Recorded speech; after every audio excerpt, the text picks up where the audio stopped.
Everyone. So आपण या लेक्चरमध्ये बघणार आहोत शरीर उपक्रमणीय शरीर. काय बघणार आहोत? शरीर उपक्रमणीय शरीर. शरीर उपक्रम म्हणजेच काय? म्हणजे शरीराची संपूर्ण माहिती. शरीर आणि शरीरची काय व्याख्या दिलेली आहे. शरीर म्हणजेच काय? शरीयते तत् शरीरम प्रतिक्षण शरीरमान इति शरीरम. म्हणजेच काय? जे क्षणाक्षणाला दिसते व शेवटी नाश पावते त्यालाच काय म्हणायचं? शरीर असे म्हणायचं. शरीरामध्ये चय म्हणजेच की ॲनाबॉलिझम आणि अपचय म्हणजेच की कॅटाबॉलिझम यासारख्या क्रिया सतत चालू असतात. जे भगवद्गीता आहे, भगवद्गीतेमध्ये शरीराचा उल्लेख काय केलेला आहे? क्षेत्र असा केला असून जे आत्मा आहे, आत्म्याला काय सांगितलेलं आहे? क्षेत्रज्ञ असे संबोधलेले आहे. नेक्स्ट व्याख्या काय दिलेली आहे? तत्र शरीर नाम चेतना अधिष्ठानभूत पंचमहाभूत विकार समुदायात्मक समयोगवाई. म्हणजेच काय? पंचमहाभूते व त्यांचे विकार म्हणजेच काय? रूपांतर या सर्वांच्या समुदायापासून तयार झालेले असून ते चेतना धातू म्हणजेच आत्म्याचे आश्रय आहे ते शरीर होय. जे आत्म्याचे आश्रय आहे त्यालाच काय म्हणलेलं आहे? शरीर असे म्हणलेलं आहे. आयुर्वेदशास्त्राच्या दृष्टीने शरीराची हीच व्याख्या अधिक उपयुक्त आहे. नेक्स्ट व्याख्या काय? शुक्रशोणित गर्भाशयाचे आत्मप्रकृती विकार समूर्छित गर्भ इत्युच्यते. म्हणजेच काय? जे गर्भाशयामध्ये आत्मा, प्रकृती व 16 जे विकार आहे हे एकत्र येऊन शुक्र व आर्तव यांच्यापासून घन स्वरूपाचा काय? गर्भाची काय होते? उत्पत्ती होते. या आत्मायुक्त गर्भाचे वायूमुळे काय होते? विभाजन होते. तेज महाभूतामुळे काय होते? पाचन होते. जे जल महाभूत आहे त्याद्वारे काय होते? सहनन होते व आकाश महाभूताद्वारे विवर्धन होते. गर्भात वाढत असलेला हा गर्भ जेव्हा हस्त, पाद, जिव्हा, घ्राण, कर्ण, नितंब इत्यादी अंगप्रत्यंगाने परिपूर्ण होतो तेव्हा त्यास काय म्हणलेले आहे? शरीर असे म्हणलेले आहे. नेक्स्ट काय? शरीरची व्याख्या काय दिलेली आहे? शरीरम अधिकृत्य कृतम तंत्रम शरीरम. म्हणजेच काय? शरीराला आधारभूत धरून जे शास्त्र निर्माण केले आहे त्यास काय म्हणलेले आहे? शरीर असे म्हणलेले आहे. नेक्स्ट आहे आता षडंग शरीर काय असतं हे बघूया. तर षडंग शरीर म्हणजे काय? शरीराचा अभ्यास करण्याच्या दृष्टीने त्याचे 6 विभाग केलेले जातात. जे षडंग शरीर म्हणजेच काय? शरीराचा अभ्यास करण्यासाठीच्या दृष्टीने जे 6 विभाग केलेले आहेत त्यालाच काय म्हणलेलं आहे? षडंग शरीर. ते पुढील प्रमाणे बघू आपण आता. शाखा चतुरस्थ मध्यम पंचम षष्ठ शिर इति. म्हणजेच काय? आचार्य सुश्रुतनुसार शरीराचे प्रामुख्याने किती? 6 भाग केलेले आहे. त्यामध्ये 4 शाखा, 2 हात व 2 पाय. मध्य शरीरमध्ये काय? कंठादी गुदपर्यंत. म्हणजेच काय? कंठापासून गुदापर्यंत. वक्ष आणि उदर. थर्ड आहे शिर. नेक्स्ट आहे अंगप्रत्यंग विभाग. त्यामध्ये शरीरामध्ये अनेक छोटे छोटे अवयव असतात. त्या छोट्या अवयवांना प्रत्यंगे असे म्हणतात. काय? जे शरीरामध्ये अनेक छोटे छोटे अवयव आहेत त्यांनाच काय म्हणलेले आहे? ते प्रत्यंगे असे म्हणलेले आहे. तर प्रत्यंगाचे 2 प्रकार पाडलेले आहेत. बाह्य प्रत्यंग आणि अभ्यंतर प्रत्यंग. बाह्य म्हणजेच काय? Surface regions. बाह्य प्रत्यंग म्हणजे काय आपण बघूया. मस्तकोदर, पृष्ठनाभी, ललाट, नासा, चिंबुकबस्ती, ग्रीवा इत्येता एकेका. म्हणजेच काय? मस्तक म्हणजेच काय? Skull cap. उदर, पृष्ठ म्हणजेच की पाठ. नाभी म्हणजेच काय? Umbilical region. ललाट, कपाळ. नासा म्हणजे नाक. चिंबुक म्हणजे हनुवटी. बस्ती, ग्रीवा हे सर्व अवयव एक असून यांची संख्या 9 आहे. हेच काय आहे? बाह्य प्रत्यंग. हे किती आहे? बाह्य प्रत्यंग आहे 9. नेक्स्ट आहे अभ्यंतर प्रत्यंगे. इथे अभ्यंतर प्रत्यंगाचा श्लोक दिलेला आहे. तर इथे अभ्यंतर प्रत्यंगामध्ये काय दिलेलं आहे? सप्तत्वचा, सप्तकला, 7 आशय, सप्तधातू, सप्तसेवनी, षटकुर्चा, जे 300 अस्थिये आहे, संधी 210, स्नायू 900, पेशी 500, शिरा 700, मर्म 107, रज्जू 4, धमन्या 24, दोष 3 दोष, वात पित्त कफ, मल 3, कंडरा 16, षोडश कंडरा, जाळ्या म्हणजेच काय? जाळ किती? 16, संघात किती आहे? 14. नेक्स्ट काय?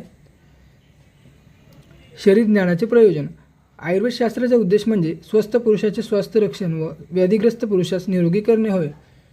शरीर ज्ञानास चिकित्साशास्त्राचे द्वार म्हटले जाते. काय? शरीर ज्ञानास चिकित्साशास्त्राचे काय? द्वार म्हटलेले आहे. स्वस्थ राहण्यासाठीचे उपदेश हे आयुर्वेदशास्त्रामध्ये दिले आहे. शरीरातील अंगप्रत्यंगाची प्राकृतिक रचना व क्रिया ज्ञात असल्याशिवाय त्या संबंधित विकृती समजू शकणार नाही. म्हणून शरीर ज्ञान आवश्यक आहे.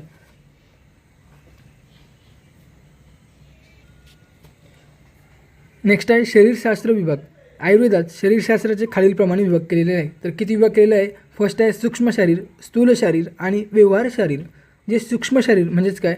मायक्रोस्कोपिक ॲनाटॉमी म्हणजेच काय, नुसत्या डोळ्यांनी आपण ज्याचे प्रत्यक्ष निरीक्षण करू शकत नाही त्याचे ज्ञान सूक्ष्मदर्शक यंत्राद्वारे होते, म्हणजेच की काय, मायक्रोस्कोपद्वारे. नेक्स्ट आहे स्थूल शरीर म्हणजेच काय, ग्रॉस ऑर जनरल ॲनाटॉमी. यामध्ये असे विषय येतात त्यांचे ज्ञान डोळ्यांनी ग्रहण करता येतात. उदाहरण अंगप्रत्यंग, षडंग शरीर. व्यवहार शरीर म्हणजेच काय, ॲप्लाइड ऑर क्लिनिकल ॲनाटॉमी. यामध्ये सूक्ष्म व स्थूल शरीरामधील असलेल्या रोगांचे निदान व चिकित्सा या दृष्टीने अभ्यास केला जातो. म्हणजेच काय, व्यवहार शरीरामध्ये काय केलेला जातो, निदान व चिकित्सा या दृष्टीने शरीराचा अभ्यास केला जातो. फॉर एक्झाम्पल काय, मर्म शरीर. आता जो नेक्स्ट टॉपिक काय, मूर्त शरीर.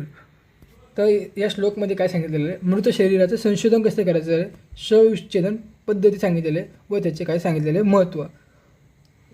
या श्लोकमध्ये मृत शरीर कसे असावे हे सांगितलेलं आहे. तर याचा श्लोक इथे दिलेला आहे. त्याचं स्पष्टीकरण काय दिलेलं आहे, मृत शरीर कसे असावे. तर जे मृत शरीर आहे, समस्त ग्रात्रम म्हणजेच काय, ते सर्व अंगप्रत्यंगाने युक्त असले पाहिजे. अविषोपहतम म्हणजेच काय, अविषोपहतम म्हणजेच काय, ते विषप्रयोगामुळे मृत झालेले नसावे. अदीर्घ व्याधी पीडितम म्हणजेच काय, ते मृत्यूपूर्वी दीर्घकाळ व्याधी पीडित नसावे. अवर्षशतिकम, त्याचे आयुष्य 100 वर्ष किंवा त्यापेक्षा अधिक नसावे. म्हणजेच काय, अवर्षशतिकम. निःसृष्टांत्र मूत्र पुरुषम, त्याचे आंत्र व मल काढून टाकलेले असावे. पुरुषम म्हणजेच काय, पुरुष शरीर असावे.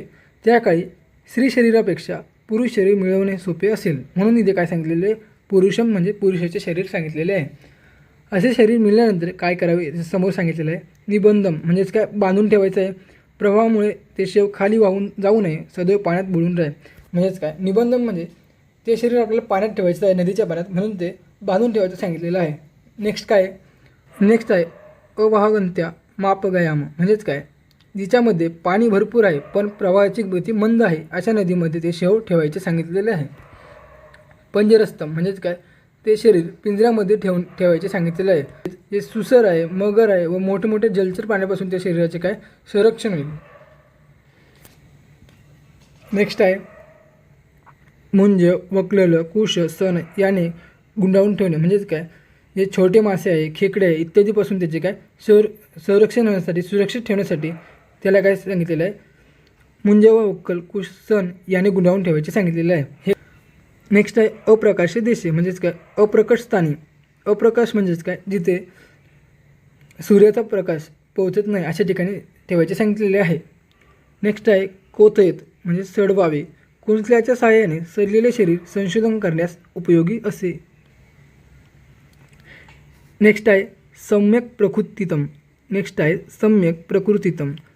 संशोधनासाठी उपयुक्त अशा प्रकारे सडलेले.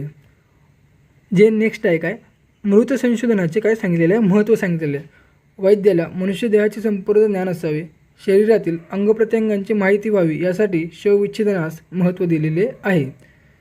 रचनेच्या ज्ञानाबद्दल शास्त्रदृष्ट व प्रत्यक्षदृष्ट अभ्यास केल्याने मनातील शंका दूर होण्यास मदत होते. हे काय आहे, मृत संशोधनाचे काय सांगितलेले आहे, याच्यामध्ये महत्त्व सांगितलेले आहे. नेक्स्ट लेक्चरमध्ये आपण परिभाषा शरीर हे बघणार आहोत.